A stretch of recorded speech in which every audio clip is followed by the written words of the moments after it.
So I'll talk to you guys regarding what's going on with that, and we'll take it from there. So unless you've been sort of living under a rock in the last little bit, you'll understand where we're at right now. These are preliminary results. And so what happens after a general election is all of the votes get counted again, and also all the special votes get added to that.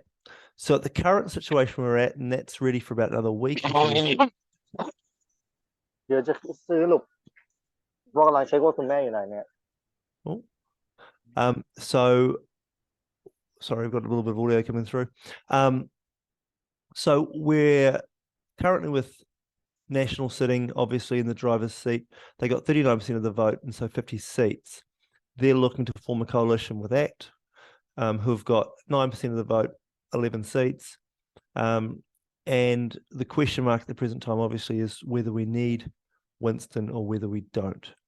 And so really we're no closer to knowing that now than we were on election night, because we're still waiting on special votes. Okay, but if we go through those numbers and have a look, you can quickly get a sense that that National and Christopher Luxon are in the driver's seat, and therefore that's why he's looking at having these meetings at the present time with Winston and the like.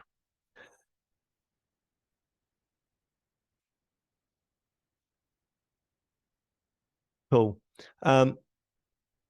If we go through and have a look at these, and it's important to sort of understand where this is at. So we've got 39% for National, 9 for ACT.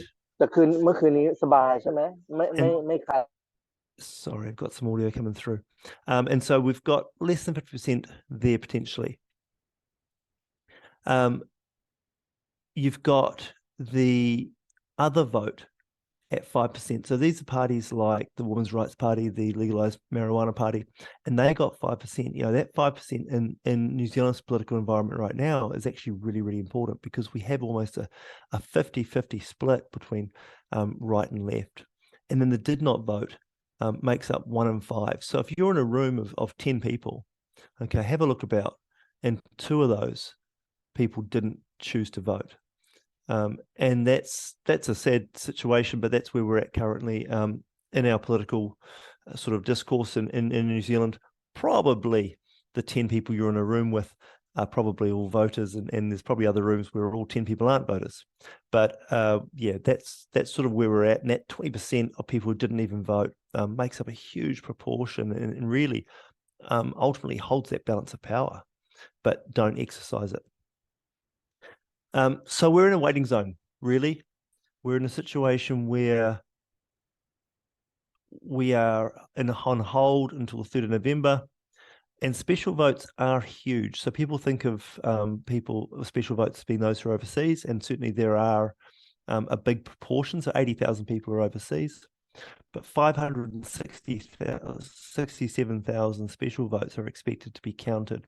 So these people who are outside their electorate, possibly late to enroll, in remand, in prison on remand, all sorts of different things, in hospitals.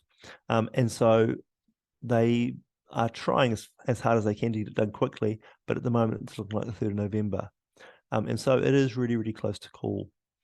And this is why Luxon will be having different meetings and looking at different scenarios until those final results are confirmed. But we still do know some things. So electorates-wise, we've got a number of really, really close electorates. Electorates like Nelson, Mount Albert, Te Atatū are within 100 votes or so. And if you think 567,000 votes is almost 20%, there's certainly potential for those electorates to change and sitting MPs to be turfed out, or for others to end up picking up roles. And then obviously the Port Waikato has a by-election as well, due to the ACT Party candidate dying, unfortunately, in the lead up to the election. So that's another one where we're no closer to really knowing, but that's been a strong national set for quite a long time.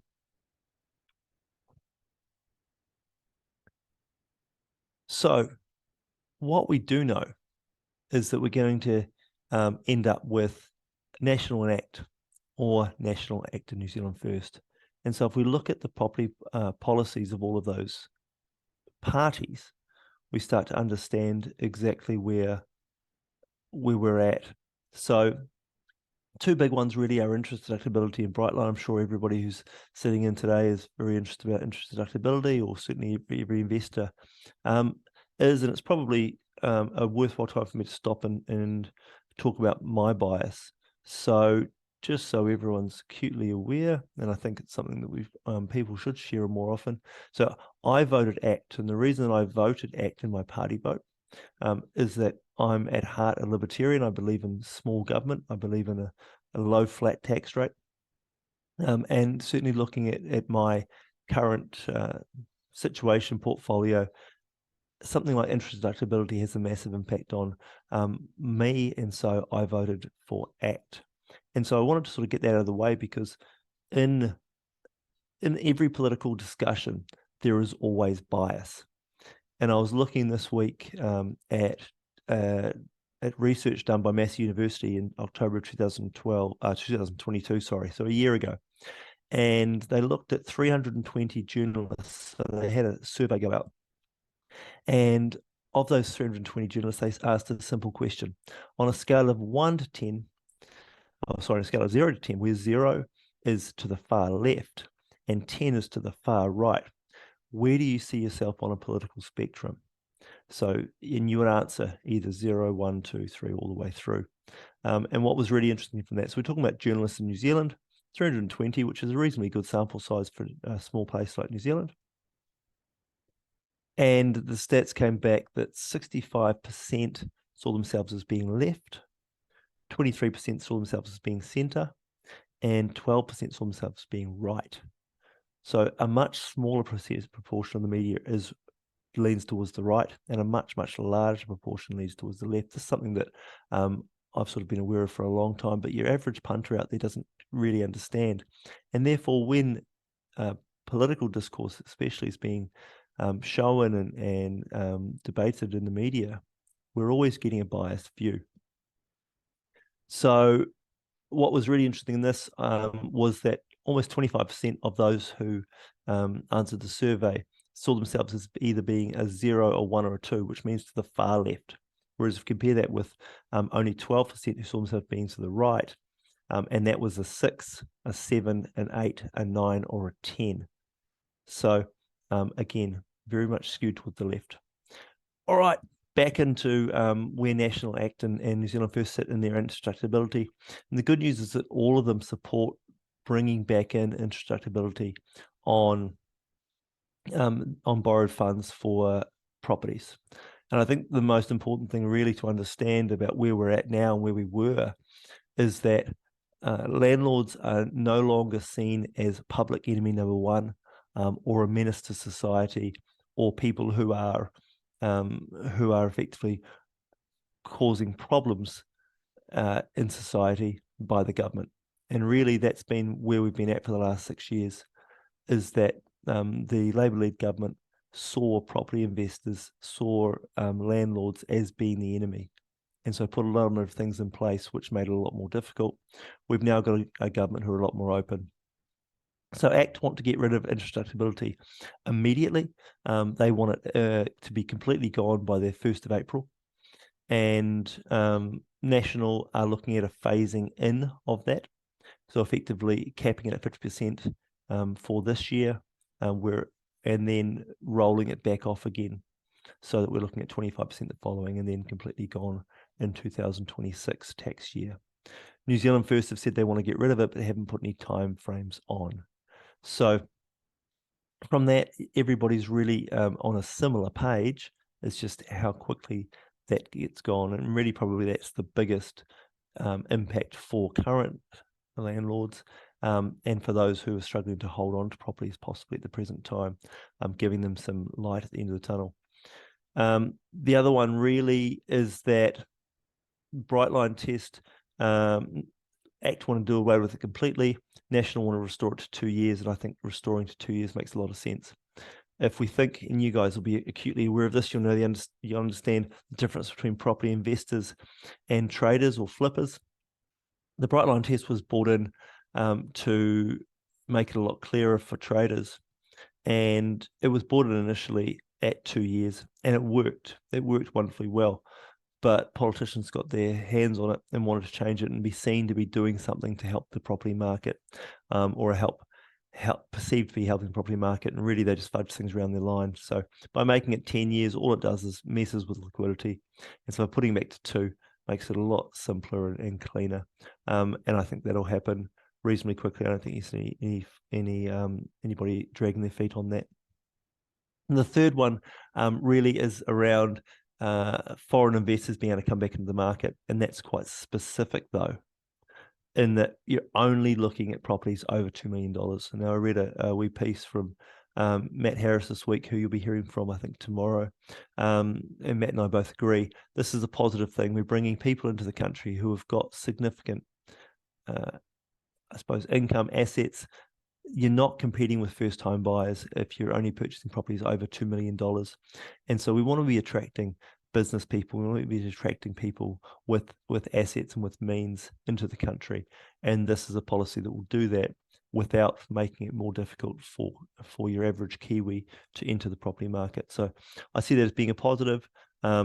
Certainly, I don't think that that Act will be anti that. It may be something that New Zealand First push back on, but again, we're not sure whether we're going to need to have Winston or New Zealand First in the mix.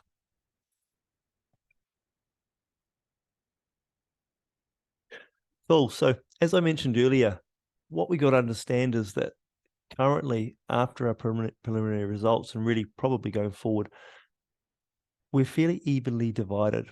There was a big move away from the Labour Party, and I think that sort of gives them an indication on how the electorate has seen their government over the last 3 years.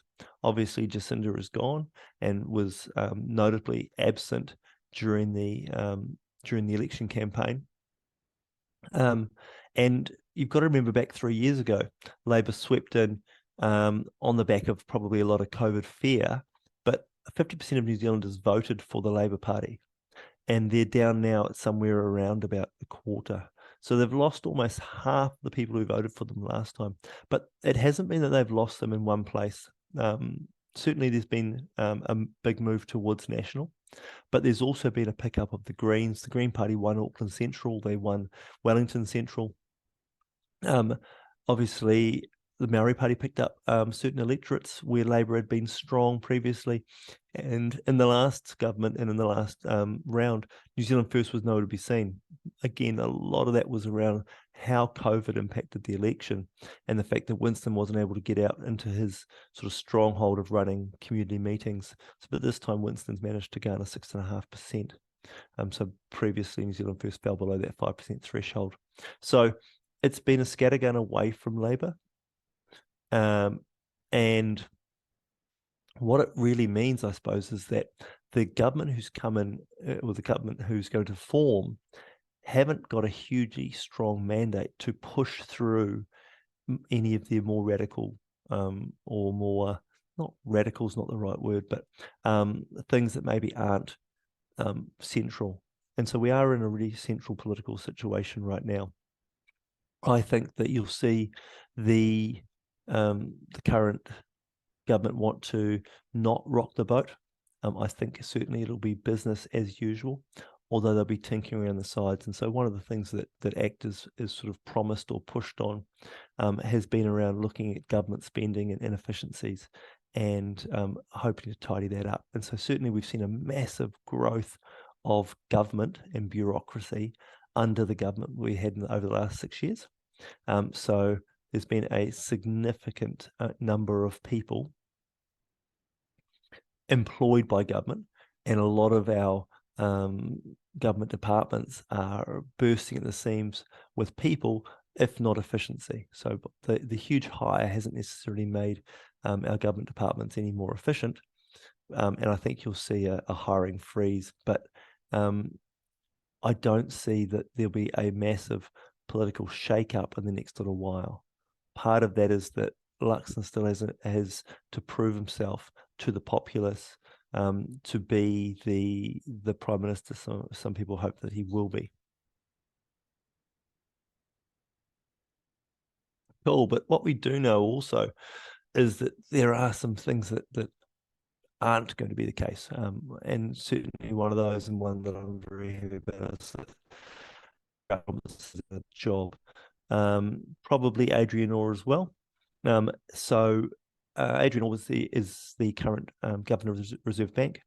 And so it was his policies around the official cash rate and moving that both down and then up in line with COVID and in line with inflation, which has us currently where we're sitting, which, and we'll talk about that in a lot more detail soon, but with inflation still being, if not out of control, certainly above the limits that people want them to be at, and certainly above the limits that New Zealand society has been at for the last little while. But I think it's important to understand where we're at right now, and why, and what's going on with that. So our net core crown debt, so that's the term that gets used to show where the actual government debt sits. And that doubled from 18.6% of GDP. So the measure is versus our gross domestic product. I mean, everything that we create, how much debt do we have versus that? And so in 2019, that's at 18.6% of our gross domestic product, which was really one of the best positions in the entire world, and had us in a strong position. Importantly for New Zealand, we can't hold too much debt. We're a tiny country on the edge of the world, and we are very much open to the shocks of global economics. And so we've got to be in a strong fiscally responsible position. Okay, but we've actually grown that debt, doubled it, to the point where it's at 38.5% of GDP in 2023. So a reasonably short period of time. And that really is on the back of Grant Robertson. And even though he spoke when he came into power or came into becoming the finance minister of having really strong opinions about keeping crown debt under control, as soon as COVID reared its head, he decided to jump the complete other way and has been running massive deficits ever since. So that has grown significantly. So if we look at just in round numbers, so people understand, 2.6 times more. So we had $58 billion worth of debt. We've now got 152 billion. You know, and so people sort of, as soon as you throw $1 billion around, people sort of switch off a little bit. But I think if you understand, think about this like your own portfolio or like your own business, and understand that in 2019, you may have had, I don't know, 10 million of debt. Okay. Over the last 4 years, you've now jumped that to $26 million worth of debt. Okay. So what we've taken on is a further $94 billion, or if you do the math, which I usually do, ends up being almost $20,000 for every single one of us. So the government's taken on that debt over the last little while. And so effectively, our government's financial position is not as strong. We've got a lot more debt to service now. And as all of you know who have got investment properties already, we are in a position where servicing that debt costs a lot more money. So interest rates have risen for the government as well. So our cost of borrowing for the government, for nation New Zealand, is greater too. Now, usually when we take on this sort of debt, and you think about your portfolio again, okay, usually when you take on debt, you might have done some significant renovations. You might have done things which have improved the cash flow of the property. You might have bought some more assets. We've done none of that. Okay, and the way that a nation improves itself is to build infrastructure. So better roading, power plants, things that are going to add value down the track, improving the nation's electricity and things. Okay, we've done none of that. We've simply been borrowing to have the nice to haves. So we've, in a really simple term, you don't borrow money personally unless you're buying education or buying assets. Okay, and the same sort of thing applies from a government's point of view. But what we've been doing, if you think about this government like a person, we've been borrowing lots of money to go on nice trips, buy clothes, get haircuts. Not even, I wouldn't even say upgrade the car. So, and that comes back to Grant Robinson. Now, I'm having a little bit of a dig here, which maybe goes beyond the brief of this, but it's just important for us to understand where we're at right now. And again, that's part of the reason why I voted the way that I did, was we need to get this under control. And 3 more years of the previous government we had, with Grant Robinson at the head of the finance situation, would have been disastrous. So where we're at is that the last 12 months we've had inflation, which has dropped away from its highs, but still sits at 5.6%. Okay, and generally the role of the Reserve Bank is to keep inflation between 0 and 3%. So we're still significantly above that. And that's really why we're not going to see a huge change in the OCR. So our current official cash rate, OCR, sits at 5.5%. That's set by the Reserve Bank. Adrian Orr is the head of that, and interest rates will likely stay high because they've signalled that the OCR isn't likely to drop. They've also signalled it's not likely to rise, although they may need a small rise on that. So interest rates will stay where they are. Borrowing means we're somewhere around 7%, which is actually quite normal for New Zealand. That is a very normal situation, and we have had interest rates significantly higher than that in my investing lifetime, and certainly almost 3 times that during my lifetime. And so even though for investors currently 7% feels hard, it feels hard versus the fact we were at 2.2% or whatever it was, which was highly abnormal. They were the lowest interest rates ever. And while people got very used to having those low interest rates, that's not a normal market for New Zealand. Another little easy stat for you is that 5 years ago, so 2018, our dollar sat at 68 cents versus the US dollar. And whether you like or don't like the US dollar, it's still the default currency of the world. And we're currently at 58 cents against the US dollar, so a 15% drop. And again, that's a part of the reason why I'm glad to see a change of government, because effectively, when our dollar drops by that much and we get told that, hey, this is great for exporters, it still means that all of us are less wealthy than what we were. And so all of you, all of your assets aren't worth the same in US dollars, again, which is the default currency, and not necessarily an absolute thing to measure against. So inflation will continue. We haven't got it under control, which means that it will keep on going forward. And really, the blunt tool they've got, or the inefficient tool they've got, is interest rates. And so inflation will impact everything. Obviously, we hear a lot about food, but inflation will keep on impacting things like rent as well. So we've seen rents rise. We will continue to see rents rise. Part of that is we're entering back into another housing shortage. I'll talk about that in just a second. Okay, we'll also see inflation impacting wages. So wages will rise, and effectively inflation means the value of a dollar is getting less. And so what that means, big picture, is even though we've been seeing asset prices fairly level or even dropping away in the last little while, big picture is as inflation runs, asset prices, hard assets, will increase as well. And so certainly you'll see asset prices, and by that I mean houses, commercial buildings, shares, all of those things will rise if we don't get inflation under control. And yeah, I think that people should be cognizant of that. Not necessarily dancing in the streets and whatnot, but just understanding that we will see assets go up over the next 1, 2, 3 years because of inflation's proving sticky at the present time.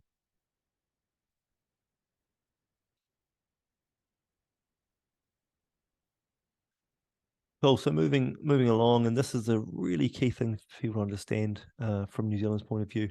We are a nation of immigrants. We always have been, and immigration drives our population growth at present, which also drives housing.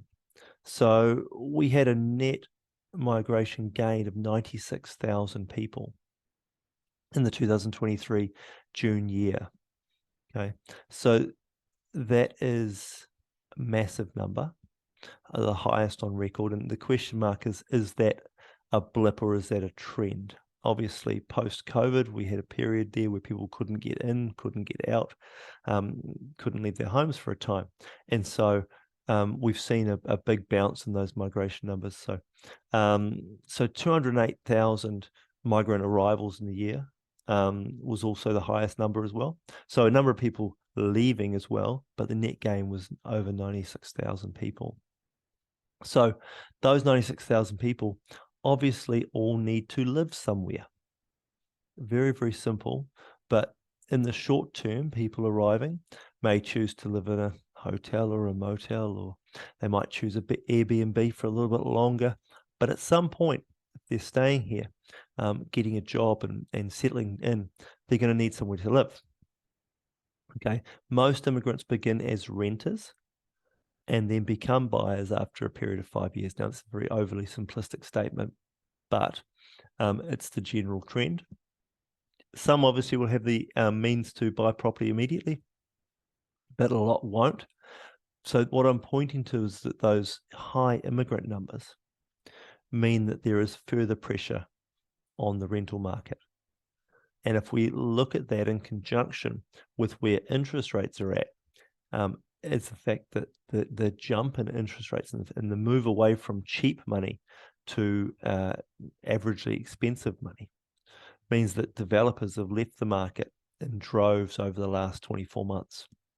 So we're not building as many houses as we were, and we've got lots of people coming in needing somewhere to live. So that 96,000, to put that into context, that's more people than Whangarei. That's more people than Rotorua. That's more people than Palmerston North, more people than Nelson. It's more people than Invercargill. So this is a big, big, big city of people all needing somewhere to live. So it's a lot of new houses. If you think that probably on average 3 people per dwelling, you're looking at over 30,000 dwellings needed to home these people. There's not a great regional breakdown. I've done a big search around to say, right, where are these 96,000 people moving to? And it's really difficult to find that data. So we know that it's spread out. We know that we've got people coming in all sorts of horticulture roles all throughout the country. We know we've got people coming in and manning ferries so that we can get to Waiheke on the weekends to enjoy a glass of wine, through everything, through builders, through all sorts of jobs. So it is spread across, but if we stop at it and think about it very logically, Auckland is the likely location for a very big chunk of these people. So Auckland's population makes up almost 40% of the country to begin with. And so it'd be easy to say at least 40% of these migrants would be going there, but I suspect that number would be significantly greater. Obviously, there's a lot of density going on in our development now, but we are still behind where we need to be.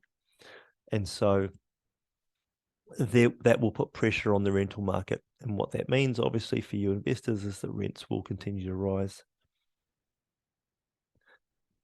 Cool. So as I've sort of pointed to, we're still in a holding pattern. And until November 3rd, we don't really know where the market is at. And we don't really know where the political situation is at. But there are certainly some predictions we can make. And I think, as contrite as it sounds, the business as usual will be something we'll see. New Zealand will continue on. There's not going to be any huge big U-turns or changes in policy, because you've got the leaders of the 2 major parties who have been elected, who really need to prove to the electorate that they are worthy custodians, that they are going to do a good job. And as I said earlier, I think certainly National especially, but also ACT, won't be looking at this 3 years as being the be-all and end-all. This is about setting up a 6 or 9 year dynasty. And what we know in New Zealand politics is that if you can get 3 terms, if you can get 9 years, you can push your boat a fairly long way in that 3rd term. So I think that'll be the major goal. We should see some improved government efficiency and confidence. I think business confidence has been improving over the last 6 months when we started seeing that a change of government was likely. And I've certainly heard around the traps and heard from people that I know and have in my network that there's a lot more confidence now with the new regime coming in. Part of that was that we've seen some fairly questionable government handling of certain things and certain ministers not fulfilling their ministerial duties very well. And therefore, I think we should see some improved efficiency. Obviously, there'll be a change in a number of the bureaucracies and government departments. You'll see some decisions made, and those decisions made around CEOs and things of those government departments will change based on the government. Interest rates will stay where they're at, and therefore inflation, not therefore, but inflation will be sticky. What that means is inflation is going to stick around. You'll see that at the supermarket, but as I say, you'll see that in a number of other areas as well. And I certainly see that rents will rise because we have a shortage of rental properties again. Immigration numbers will remain strong. And this is really a key thing, is that at the heart of it, and we can obviously, especially during an election campaign, people can focus on the negatives and what's not going right. But if we break it down and just stop and look and say, hey, New Zealand's actually a really good place to live. As a parent, I've got two young children, school-age children, and we choose to live in New Zealand because of its relative safety, because of its good education system, because of its functioning society. And if we look at some other places around the world at present, and our eyes are obviously drawn to the Middle East, but also there's a war going on the edge of Europe right now. There's quite a bit of disturbance in the US. And so New Zealand still is a really good place to live. I think that's something we have to come back to as a fundamental. And therefore, it's a good place to invest in property, because there's all sorts of things that you can change about a property, and that you can do this and add bedrooms and improve this to get a better yield. But you can't change where the property is located, both on a micro level and a macro level. And so certainly as a long-term property investor, I'm very focused on New Zealand improving as a country. I believe we're on the right track for that with the change of government we've had. I think that you'll see some good fiscal decisions, and by that I mean that we're not going to just be borrowing blindly to buy all the nice to haves. And I think New Zealand will improve as a country and as a place to live, and therefore will keep on being a really good place to invest. Apologies today, guys. I've had a few issues with my data and my audio stuff. So I hope that that's come through, that you've sort of understood what I've spoken about. And obviously it just gives you a basis really for the next few days and a lot more specific information about property. But it's important, I suppose, if you are looking at some of the media stuff out there, to understand a little bit of the economics and understand what things actually matter, but also appreciate who you're getting that information from, and just sometimes have a little think about where their biases might be at. Really appreciate your time. Really hope you have a great rest of the few days, and I will catch up with many of you in the future. Cheers.